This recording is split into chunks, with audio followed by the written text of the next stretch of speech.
Salam uşaqlar. Demək 16-3-cü ay 2025-ci ildə demin keçirdiyi sınav imtahanı birinci qrupun izahını verirəm.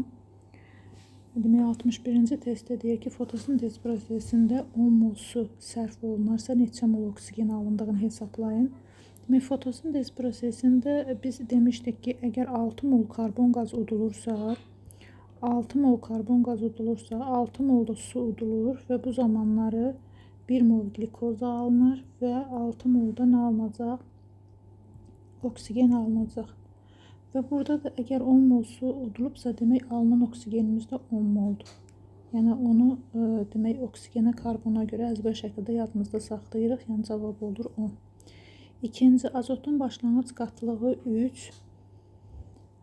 Demək 20 saniyədən sonra isə qatılığı 1 olmuşdu və reaksiyanın azota görə sürətini tapın. Düsturumuz belə idi. V bərabər idi. Demək C2 çıxılsın C1 bölünsün delta tau. Demək C2 nədir? 1 çıxılsın 3 bölünsün 20. O da demək 2 qalır. 2-ni də 20-yə böləndə burada demişdik düsturumuzun qabağında plus minus var. Çünki sürət mənfi ola bilməz. Və 2-ni də 20-yə böləndə eləyəcək 0,1. 63-cü testə baxırıq. Deyir, hansı ifadə doğrudur? Təzyiq artdıqca qazların suda həll olması azalır. Xeyr, təzyiqin demək qazların həll olması təzyiqlə düz mütənasib idi, əksinə artır. Temperatur artdıqda qazların suda həll olması artır. Xeyr, temperatur artdıqda bərk maddələrin suda həll, yəni duzların suda həll olması artır. Həll olma yalnız kimya prosesdir. Bəzi həll olmalar var ki, o həm fiziki, həm də həll olma yalnız kimya, həll olma fiziki prosesdir uşaqlar. Yəni bəzi həll olmalar var, orada kimya prosesidir, ancaq əsas fiziki proses kimi götürülür. Temperatur artdıqca xörək duzunun suda həll olması azalır, xeyr, əksinə artır. Bərk maddələrin suda həll olması təzyiqdən asılı deyil. Bərk maddələrin suda həll olması təzyiqdən asılı deyil. Ancaq qazların suda həll olması təzyiqlə demişdik, düz mütənasibdir.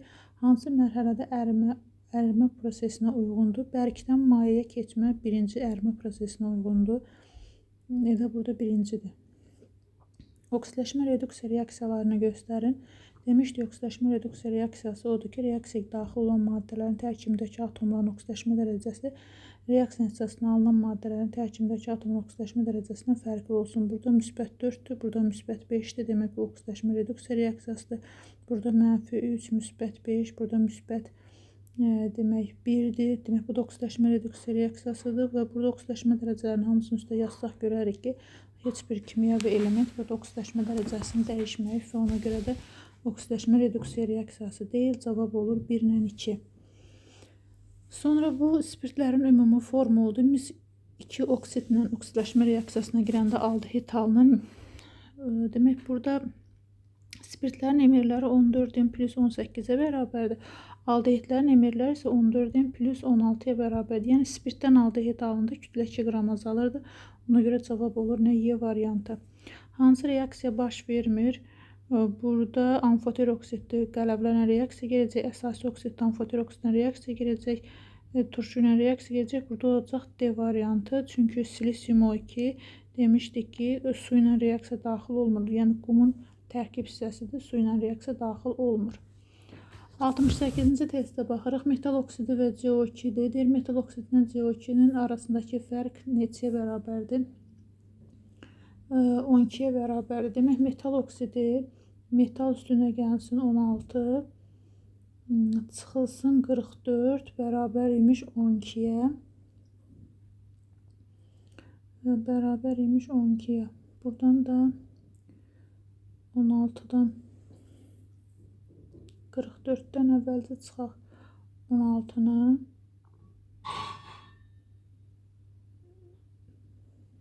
Demək, 10 demək qalacaq 2. Yox, 8. 3-dən də 1, 2, 28. Mənfi 28 eləyir. Üstə də 12 gələndə eləyəcək 0, 40. Demək, 40-a bərabər imiş. Bu da kalsium olur. Cavab olur D variantı.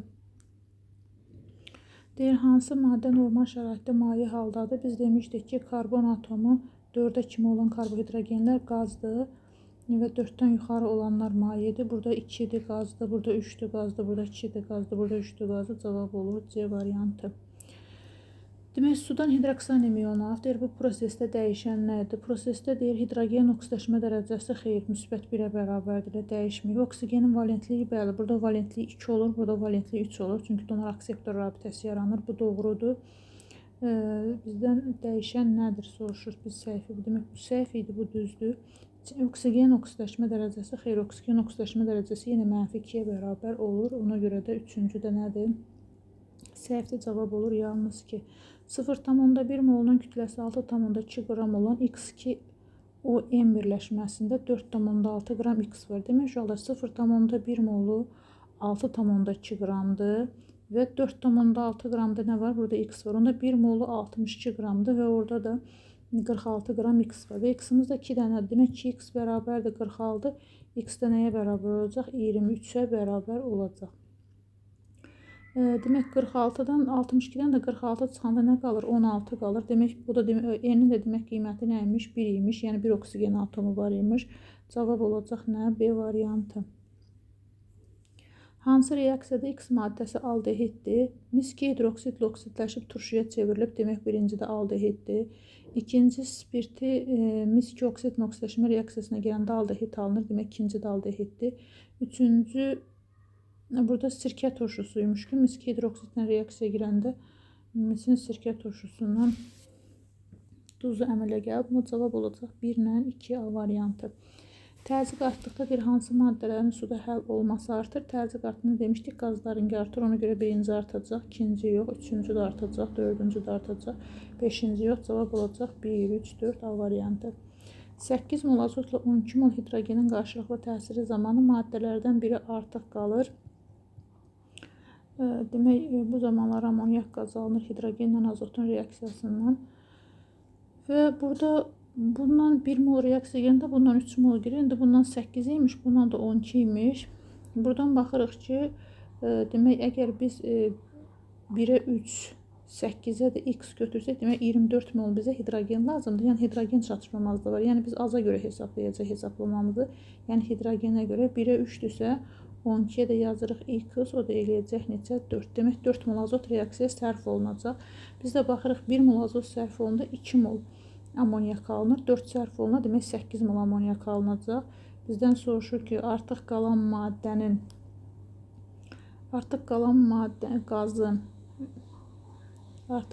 qazın və əmələ gələn NH3 moludursa, artıq qalan qaz 4 mol oldu azot, 8 mol da NH3 əmələ gəldi. Sonra 75-ci testdə 4s2-dir, 4-cü dövr 2-ci qrup elementi, yəni bu metaldır. Valenti də 2-dir.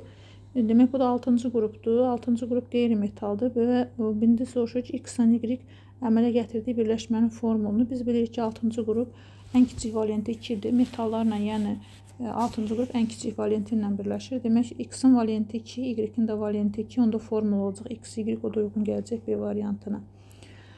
Deyir, virus reaksiyası ilə alınması mümkün deyil, ona görə çıx qoyub. Biz də bilirik ki, bu metandır, CH4-dür. Və sonra deyir ki, o bir sancaq virus reaksiyasından alınır, kütləsi M+42-dir. Yəni, CH4-ün kütləsi eləyəcək neçə? 16. 16-nın üstə də 42 gəlsə eləyəcək 58. Demək, 14-in +2 bərabərdir 58-ə. Onda N nəyə bərabər olar? 4-də. Demək, bu nəymiş? Butanıymış. 77-ci testdə deyir ki, 400 qram 20% mis-2 sulfat məhlulunu maqnezium lövhə daxil etdikdə bu zamanları aydın məsələdir ki, lövhənin kütləsi artacaq. Çünki misin ayeri maqneziumun ayerindən çoxdur. Demək, lövhə daxil etdi, mis sulfat tam sərf olunduqdan sonra lövhənin kütləsi neçə qram artar deyir. Demək, burada 24 idi. Reaksiya nəticəsində 64 qram nəzər tənlikdə görürük ki, kütlə 40 qram artır. Yəni 24 qram metaldan 64 qram mis metal əmələ gəlir. Və indi baxaq görək, bu nə qədər mis sulfat götürüləndə? 160 qram mis sulfat götürüləndə. İndi gəlin görək bizim nə qədər mis sulfatımız var. 400-ün 20%-ni tapırıq, eləyir 80 qram. 80 qramda demək nə olacaq? 12 qram maqnezium reaksiya girəcək, hamısı 2 dəfə azalacaq da, onda 32 qram da nə alınacaq, mis alınacaq. O da 32-dən də 12-ni çıxanda demək kütlə 20 qram neyniyər? Artar. Sonra 78-ci testə baxırıq. Deyir, hansı reaksiya məhlulda axıra qədər getmir? Axıra qədər getməsi üçün demişdik, nə alınmalıdır? Su, qaz çöküntü alınmalıdır. Birinci reaksiyamıza baxırıq. Kalium klorit ilə maqnezium sulfatı alınacaq və ona görə deyir, cavab olacaq A variantı. Sonra 79-cu testdən davam edirik. 100 qram filizin tam yanmasından 1 mol SO2 alınmışdı. Baxırıq uşaqlar, 1 mol SO2 demək, burada 32 qram kükürt var. 1 mol SO2-də bir kükürt atom var. O da 32 qramdır. Və deyir ki, filizdə kükürdün kütlə payını hesablayın. Yəni 100 qramın içində 32 qram kükürt var imiş də. O da eləyəcək elə 32%. Yəni 32 100-ə bölüb 100-ə vuruq eləyəcək 32%. Filizin tərkibində kükürt var imiş. Hansı kübrələrin tərkibində azot var? Karbamid. Karbamidin formulu CONH2 2 idi. Bunda azot var. Sonra diamofos. Diamofos NH4 2 dənə. Demək HPO4 bu diamofosdur. Yəni bunun tərkibində azot var. Sadə superfosfat, kalsium, ortofosfat vurulsun, kalsium sulfatdır. Yəni burada azot yoxdur. Burada azot var, burada azot var. Sonra presipitatdır. Presipitatın içində də demək kalsium hidroortofosfatdır və bir də vurulsun sudur. Burada da yenə yoxdur. Demək cavab olacaq 1 ilə 2. Hidrogenin yanma istiliyi 286 kilojouldur. Hidrogenin yanma istiliyi demək, yəni 1 mol hidrogenin yanması üçün lazım olan istilikdən söhbət gedir. Yanma istiliyi. Yəni burada baxırıq, hidrogenin əmsalı 2-dir. Yəni 1 mol hidrogenin yanması üçün 286-dırsa, onda deyir, reaksiya istiliyi effektini tapın. Yəni bu 2-yə 2-yə bölüb 286 tapıb da, onda yenidən 2-yə vursaq olacaq nə? Reaksiya istiliyi effekti 572. Hansı duz xlorid turşusu reaksiya daxil olur? Burada reaksiya daxil olmaq, çünki biz demişdik ki 5 dənə turşudur, xloriddir, bromiddir, yodiddir, ortofosfat, nitratdır, eyni qüvvəlikdədir, ona görə bunu sıxışdırıb çıxara bilmir. Burada da yəni xlor özünü sıxışdırıb çıxarası deyil, burada sulfat turşusu qüvvətlidir, onu sıxışdırıb çıxara bilmir. Burada da həmçinin yenə xlordur. Cavab olur, demək, Y variantı kalsium karbonat, çünki karbonat turşusu xlorid turşusuna zəif olduğu üçün onu duzlarından sıxışdırıb çıxaracaq. 20 qram texniki kalsium karbidin su ilə reaksiyasının təsirindən demək, su ilə reaksiya daxil olur, alınır kalsium hidroksid, bir də alınacaq asetilin, yəni C2H2. Deyir, 5,6 qram asetilin əmələ gəlir və texniki kalsium karbiddə kənar qarışıqların kütlə payını tapın. Demək, uşaqlar, 22,4 kalsium karbid əmələ gələndə 64 qram demək, yox, asetilin əmələ gələndə 64 qram kalsium karbid istifadə olunur. Demək, 22,4 qram asetilinə 64 qram kalsium karbiddir. Sonda 5,6 ya da nədir? X-dir. X də buradan tapırıq eləyir 16. Yəni 20 qramın içində 16 qram nə var imiş? Kalsium karbid var imiş. 4 qramı kənar qarışıq imiş. İndi görüyoruz 4 qram bu 20-nin neçə faizini təşkil edir? 4-ü bölürük 20-yə, vururuq 100-ə. O da eləyəcək neçə faizi? 20 faizini təşkil edəcək. Cavab olacaq nə? 20%. Sonra 84-də baxırıq. Bizə 2 dənə qaz verib, deyir, həcmi 8,96 litrdə, kütləsi 13-dür, mol sayı X ilə Y. Bunu X, bunu Y elə işarə eləyibdir özü. Bunu biz mola çevirək, bu deyəcək 0,4 mol. Yəni X ilə Y-in cəmi eləyib 0,4 mol.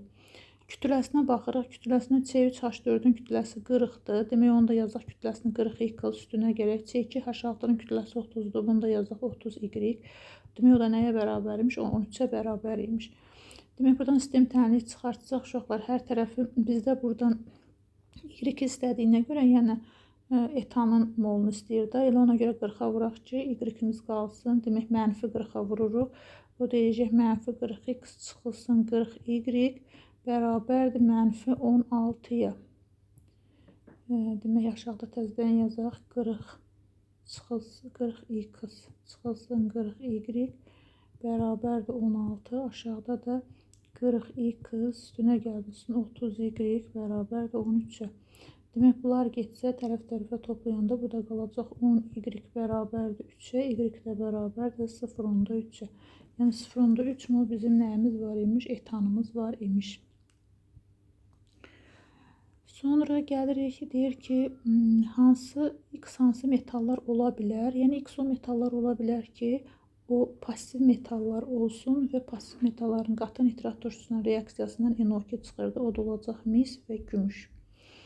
86-ya baxırıq. Alüminium və kalsiumdan ibarət 0,6 mol. Demək, alüminiumuymuş və kalsiumuymuş. 0,6 mol qarışığın tam reaksiyasından 0,8 mol xlor sərf olunub. Demək, xlorla reaksiyası olacaq. Alüminium, xlor 3 əmsallaşdırsaq, burada 2 düşər. Demək, bunun üzərinə xlor gəlsə, alacaq nə? Kalsium xlorid. İndi buradan baxırıq uşaqlar. Baxırıq ki, demək, biz bunu X-lə işarə eləyək, bunu da Y-lə işarə eləyək. Demək, baxıram ki, 2-yə 3 gedir. Yəni 2 mol alüminium və 3 mol xlor gedir. Onda X-a da nə gedəcək? X-a da gedəcək. Demək, X-a da gedəcək 1,5X.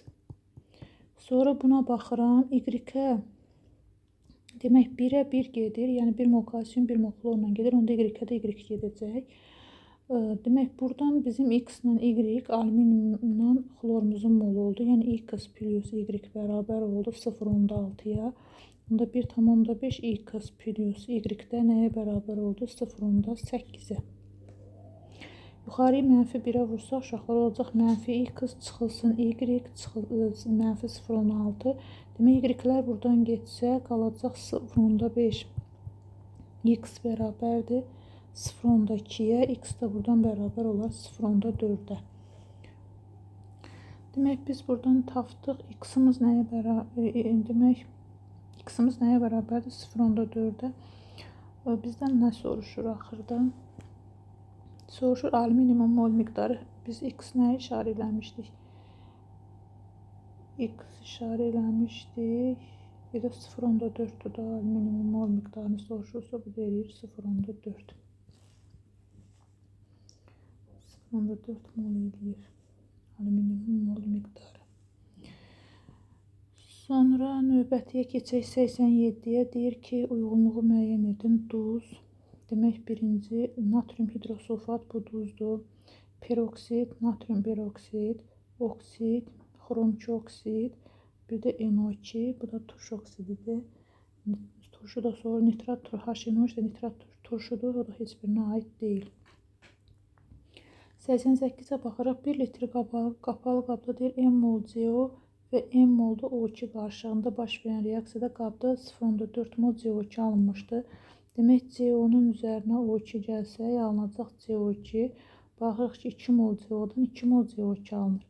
Demək, bunun başlanğıcda, başlanğıc sərf tarazlıq halında yazsaq belə, başlanğıcda N imiş, bununki də başlanğıcda M imiş. İndi deyir, tarazlıqda deyir 2,8 qram nə qalıb? CO qalıb. O da nə eləyəcək? 0,1 mol eləyəcək. Sonra deyir 3,2 mol da O2 qalıb. Demək, 3,2 mol O2 da bu da eləyəcək 0,1 mol da bu qalıb. Aydın məsələdir ki, və burada da deyir ki, 0,4 mol da CO2 alınıb. Demək, CO2 də 0,4 alınıb. Əgər CO2 0,4 alınıbsa, demək 0,4 CO sərf olunubdur. Demək, çünki 2-yə 2 sərf olunub, 0,4-ə 0,4 sərf olunub. Onda M eləyəcək nə? 0,2. Aha, buradan gördük ki, 0,1. Demək, N nəyə bərabərdir? N bərabərdir 0,4 sərf olundu, 0,1 də artıq qaldı. Demək, N-in qiyməti 0,5 oldu. M-ə baxırıq. M-də demək 0,1 mol oksigen artıq qalmışdı, 0,2 mol da sərf olunmuşdu. Demək, onda M də başdan 0,3-ə bərabər imiş. Keçirik 89-cu testdə. Deyir ki, hidrogenin kütləsi M-dir. Reaksiya daxil olan florun mol miqdarını tapın. Və aşağıda da deyir ki, kükürdün də kütləsi M-dir, ancaq daxil olan flor 6 moldur. Kükürdlə florun reaksiyasını yazaq. Demək, 1 mol kükürdlə 3 mol flor reaksiyaya girir. Demək, 32 qramla 3 girirsə, onda 6 girib, 6 mol girəndə neçə olubdur? X olub, o deyilib 64 qram kükürd. Demək, onda kükürd də 64 qramdır, onda bu hidrogen də nədir? 64 qramdır. Demək, biz buradan nəyi tapdıq? M-i tapdıq, M oldu 64. İndi bizdən E-ni soruşur, yəni daxil olan florun mol miqdarını. Demək H2 flor2 ilə reaksiya edilir, alınır nə? H flor. 2 qram reaksiya daxil olur 1 molla, onda 64 neçə ilə reaksiya daxil olur? X-nə eləyir 32 mol. Demək N-in də qiyməti nə oldu? 32. 90-cı testə baxırıq. Kalium xloratın fosfor arasında baş verən reaksiyada başlanğıc maddələrin, demək kalium xlorat, kalium xloroid, fosforla reaksiya girəndə alınır nə? Kalium xlor, bir də P2O5. Demək uşaqlar, reaksiyanı əmsallaşdırsaq, bu demək 5 dənə elektron verib, X-i 10 elektron verəcək. Demək olacaq fosfor minus 10 elektron, müsbət 5-dən. Çünki 2 dənə gəlibdir fosfordan, olub fosfor, daha doğrusu 0-dan gəlib müsbət 5-ə. O birisi də xlordur. Xlor da müsbət 5-dən gəlib nəyə? Mənfi 1-ə. Mənfi 1-ə, bu da 6 elektron alıb. Demək 16 yerini dəyişsək olacaq 3, 5. Demək fosfora düşəcək 3. Bura 3 yazsaq, bura 6 yazarıq. Xlora da düşəcək 5. Bura 5 yazsaq, elə burada 5 yazarıq. Reaksiyamızı əmsallaşdırdıq. İndi oksigenimizin sayına bir dənə baxaq. 5 dəfə 3, 15. 3 dəfə 5, 15. Aha, düzdür. Və burada bizə baxıb görürük ki, molu ən çox alınan bizdən nə soruşur? Deyir, mol miqdarı zamandan asılı qrafik nəticəsi A-nın və B-nin qiymətini tapın. Burada uşaqlar, bununla bu alınan maddədir. Yəni B, yəni burada olan maddə, tutaq bunu 1x, bunu 1y işarə eləsə, yəni x, y alınan maddədir. Biz baxıb görürük ki, reaksiya nəticəsində molu ən çox olan alınan maddə kalium xlordur. Demək, bu kalium xlor imiş. X-imiz kalium xlor imiş və Y-imiz də bizim P2O5 imiş. Yəni P2O5-dən 6 mol alınıb. Yəni bundan alınıb 6 mol. İndi reaksiyamıza baxsaq nəzərətəncə 3 mol P2O5 alındı, 5 mol kalium xlor alınır. İndi 6 alınıbsa demək onda bundan 10 alınıbdır. Yəni bizim B-miz 10-a bərabərdir. Sonra ikinci də bizdən soruşur A-nın qiymətini. Baxıb görürük ki, başdan bunların hər ikisindən eyni mol götürüb. Yəni bu reaksiya daxil olan maddələrdir. Yuxarıdan aşağı gəlib azalıb. Və burada biri tamamilə sərf olunub. Aydın məsələn ki, molu çox olan fosfor tamamilə sərf olunacaq. Ancaq kalium xloratdan artıq qalacaq. İndi buradan baxırıq ki, bizim əgər 6 mol P2O5-imiz alınıbsa da, daha doğrusu hədə 6 mol alınıb, düzdür. Yəni bundan fosfordan 6 sərf olunanda P2O5-dən 3 alınır. İndi 6 mol sərf olunubsa bundan da onda sərf olunub Y, o da neçə eləyəcək? Eləyəcək 12. Demək 12 mol sərf olunubdur. Demək başdan elə bu ikisi də 12 imiş də. 12-də uşaqlar, bu fosfor tamamilə sərf olunacaq. Ancaq buna baxırıq kalium xlorata. Kalium xloratdan 5 sərf olunanda 3 alınırsa P2O5. Demək 5 sərf olunanda 3 alınırsa, indi 6 alınıbsa o da olacaq Z. O da bərabər olacaq nəyə? 10-a. Yəni başdan 12 imiş. Azala-azala sərf olunana gəlib. Demək 10 molu sərf olunub. Demək onda 2 molu qalıb. Onda A ilə B-ni hesablasaq A demək oldu. Nə? A oldu 2, B oldu 10.